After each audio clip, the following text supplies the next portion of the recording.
ओम शांति। पुस्तक पठन श्रीमद् भगवद गीता रहस्य। लेखक ब्रह्मा कुमार सुधांशु शेखर मिश्र।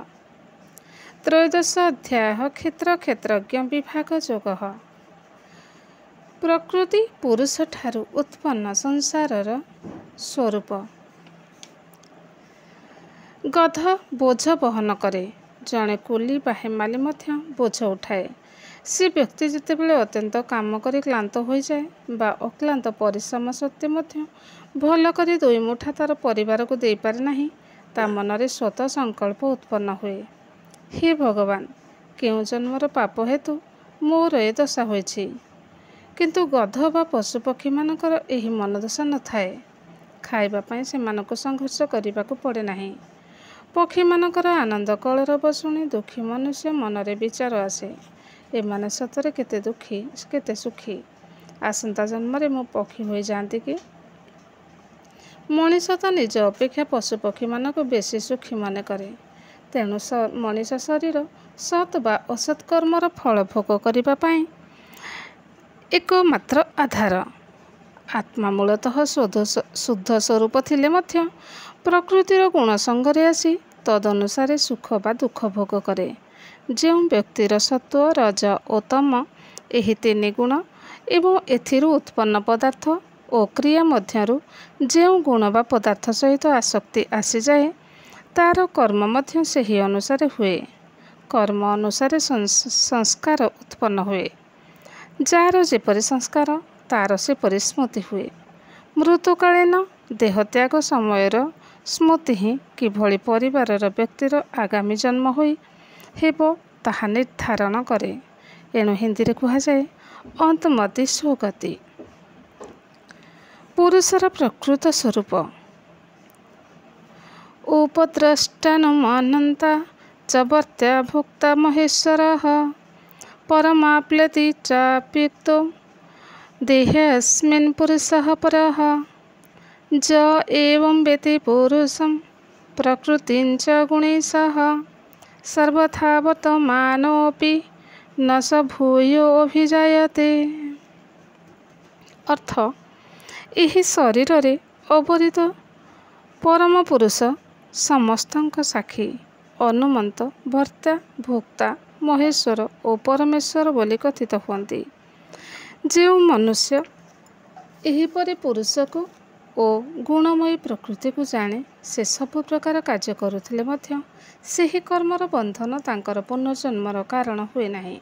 अर्थात जन्म मरण तांको पाई बंधन नुहे। व्याख्या। मानव शरीर हेउछि व्यक्तिगत क्षेत्र एवं समग्र जगत हेउछि विश्वगत क्षेत्र। मूल प्रकृतिर शरीर और जीव जगतर सृष्टि होइछि। जहा पिंडरे अछि ताहा ब्रह्मांडरे अछि। दुहिंक मध्यरे एक रूपता अछि। शरीर मध्यरे आत्मा और समग्र विश्व ब्रह्मांडरे परमात्मा हेउचंती क्षेत्रज्ञ। परमात्मा प्रकृतिर ऊर्ध्वरे। से अशरीरी होइथिबा हेतु प्रकृतिर समस्त क्रियाकलापरे पराजित प्रभावित न होई साक्षीद्रष्टा भावरे निरीक्षण उपद्रष्टा करुथांती।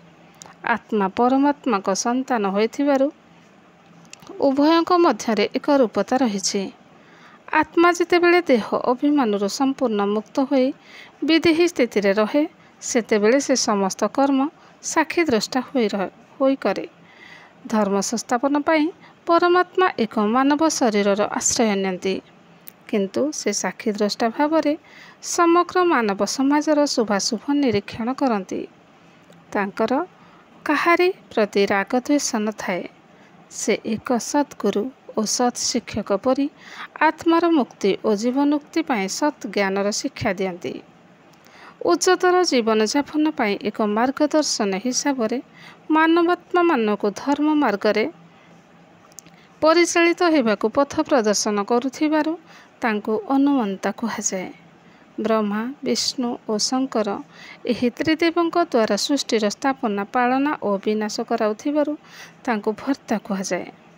परमात्मा प्रत्यक्ष और स्थूल बा सूक्ष्म भावरे कौनसी भोग करती नहीं। तेणु एही अर्थरे तांकु अभोक्ता कुहाଯାଏ।